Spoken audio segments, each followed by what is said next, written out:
بسم الله الرحمن الرحيم. ازيكم؟ يا رب تكونوا بخير. النهارده هنعمل مع بعض حاجه حلوه قوي. طبعا ضروريه قوي في رمضان. كل سنه وانتم طيبين. رمضان طبعا يعني البسبوسه والكنافه والقطايف والحاجات الحلوه دي. فهنعمل مع بعض النهارده البسبوسه. انا عملتها معاكم قبل كده بكذا طريقه، بس احنا النهارده هنعمل البسبوسه المرمله الاسكندراني. ان شاء الله هتعجبكم، مكوناتها بسيطه خالص. وعايزه اقول لك كمان الطريقه مفيش اسهل من كده. شايفين بقى جمال البسبوسه بتاعتنا قد ايه بقى؟ بتبقى طريه كده وطعمها وريحتها حلوه قوي.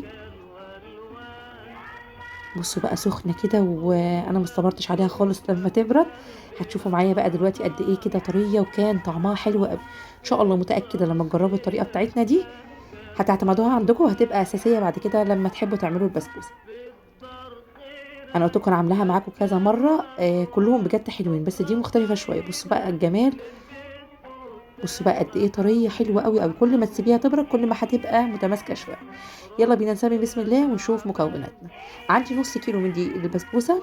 حطيت عليه معلقتين كبار من جوز الهند ومعلقتين كبار من الدقيق. ودي حوالي نص معلقه صغيره من الملح، ومعلقه صغيره بس مليانه من البيكنج باودر. ودي رشه فانيليا. مكونات بسيطه خالص. واللي مش حابب يحط جوز هند او ما عندهوش جوز هند، طبعا احنا عايزه اقول لك ان احنا هنبقى في رمضان فاكيد يعني عندنا جوز هند. انما لو ما عندكيش خلاص ممكن تستغني عنه، بس هو بيدي طعم حلو قوي.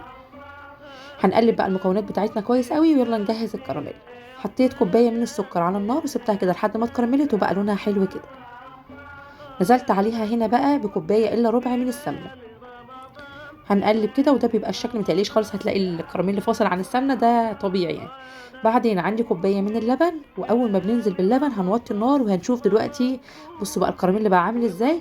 هتعملي ايه بقى اول ما تلاقي المنظر ده؟ هتخافي بقى وتقولي الدنيا باظت. لا خالص، وطي بقى النار.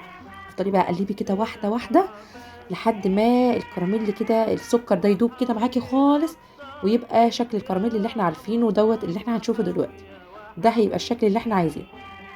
بجد الريحه كانت حلوه قوي، ريحه الكراميل اللي بجد كانت تحفه. هقولك على حاجه بقى.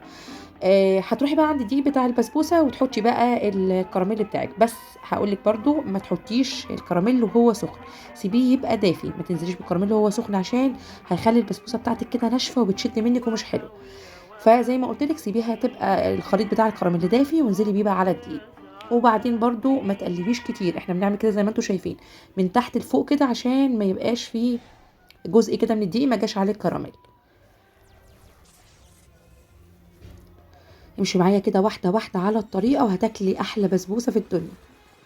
شايفين كده انا بدور كده لو في اي دقيق ما عليهوش الكراميل بتاعنا، نغلفه كده بالكراميل. بعدين جبت بقى الصينيه اللي احنا بنعمل فيها البسبوسه او اي صينيه عندك، ما دهنتهاش اي حاجه، ونزلت بقى بالخليط. شايفين اصلا هو لونه حلو ازاي، وكانت ريحته حلوه قوي قوي. بايديكي بقى ممكن بالسباتيولا زي ما تحبي خالص، افردي بقى خليط البسبوسه بتاعك كده واحده واحده، وحاولي ان انتي تخليه طبعا متساوي. وبرضه حاولي ان انتي ما تخليش البسبوسه بتاعك طرف كده، عشان ما يتحرقش منك ويبقى شكل البسبوسه مش حلو. تمام، واحده واحده. بس هو يعني الانجح ان انتي تعملي بايديكي، عشان تبقي عارفه تبقي مسويه الصينيه، يعني ما يبقاش في حته عاليه وحته واطيه. بصوا انا كده بشيل اي طرف كده للبسبوسه، عشان زي ما قلت لكم ما يبقاش شكلها مش حلو. انا اول مره بجد اجرب البسبوسه المكرمله دي، بس بجد طالعه اختراع، يعني عايزه اقول لكم حلوه قوي قوي.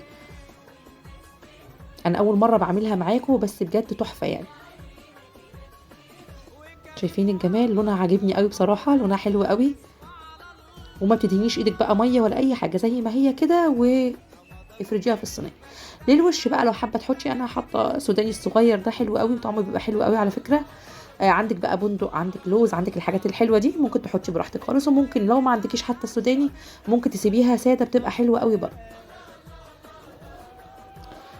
بايدينا بقى كده خفيف، يعني هنحاول ان احنا نثبت السوداني جوه البسبوسه بتاعتنا واحده واحده كده، عشان نتاكد ان احنا ضغطنا عليها خفيف كده، بحيث ان هي زي ما قلت لكم السوداني يثبت في الوش. بعدين بقى هندخلها التسويه، هتبقى ازاي؟ هندخلها الفرن على درجه حراره 180، ونسيبها كده هتقعد معاكي حوالي نص ساعه. تعالوا بقى نجهز الشربات. شربات البسبوسه بيبقى شربات خفيف. حطيت عندي هنا كوبايه ونص من السكر، وهنزل عليهم بكوبايتين من الميه. ومش هنحط بقى عسل جلوكوز ولا اي حاجه، عصير كده اقل من نص الليمونه. ومش هنقلب خالص، وهنرفع الشربات بتاعنا على النار لمده 10 دقايق. هنطلع بقى صينيه البسبوسه من الفرن وهي سخنه كده، والشربات بتاعنا برده سخن خالص كده، وننزل بقى بالشربات بتاعنا. زي ما قلت لك التسويه هتبقى على درجه حراره 180 لمده 10 دقائق. لو استوت كده حركتيها لقيتيها بتتحرك كده معاكي في الصينيه وما خدتش لون حلو من فوق، اطفي بقى من تحت وولعي دقيقه ولا حاجه تحمري الوش بتاع الصينيه بتاعتك. شايفين اللون حلو ازاي؟ حلو قوي قوي. بس المهم يسيب الشربات زي ما قلت لك على النار لمده 10 دقائق، ممكن 11 دقيقه كمان، بس هو مش يعني على نار متوسطه، مش هيبقى تقيل قوي، احنا عايزين شربات خفيف. كل ما تحطي الشربات وتلاقيها شربت الشربات زودي تاني واحده واحده، مش شرط ان هي تاخد الكميه كلها يعني. تمام. شايفين الشكل حلو ازاي؟ والريحه بقى كانت حلوه قوي قوي بجد يعني. هتطلعها بقى بقيه كميه الشربات، سبت حوالي نص كوبايه ولا حاجه، وبعد كده هغطي عليها واسيبها لحد ما تشرب الشربات كله. طبعا هي ما بردتش خالص هنا، وهي سخنه كده على طول انا هقطعها. وعلى فكره بتبقى متماسكه وحلوه قوي، بس يمكن كانت طريه شويه. للي بيحب البسبوسه ناشفه بقى كده ممكن تسيبيها تبرد خالص بقى، سيبيها يعني تبرد خالص خالص، هتلاقيها بقت عادي يعني. بس انا بجد هي كانت حلوه قوي كده. قلبها بقى طري قوي كده من جوه، وهي من بره فيها قرمشه، سنه قرمشه خفيفه خالص. شايفين بقى بتتقطع هيت وسهله وحلوه قوي، وهتعجبكم ان شاء الله. شايفين الجمال؟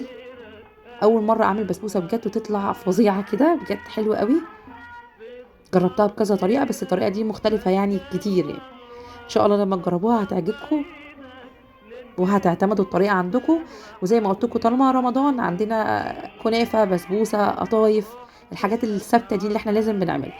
فما تشتروهاش خالص بقى من بره، الحاجات دي دلوقتي سعرها بقى غالي. عارفه ان احنا هنكلفها برضو، مش حاجه رخيصه، بس برضو اقل كتير من اللي بره.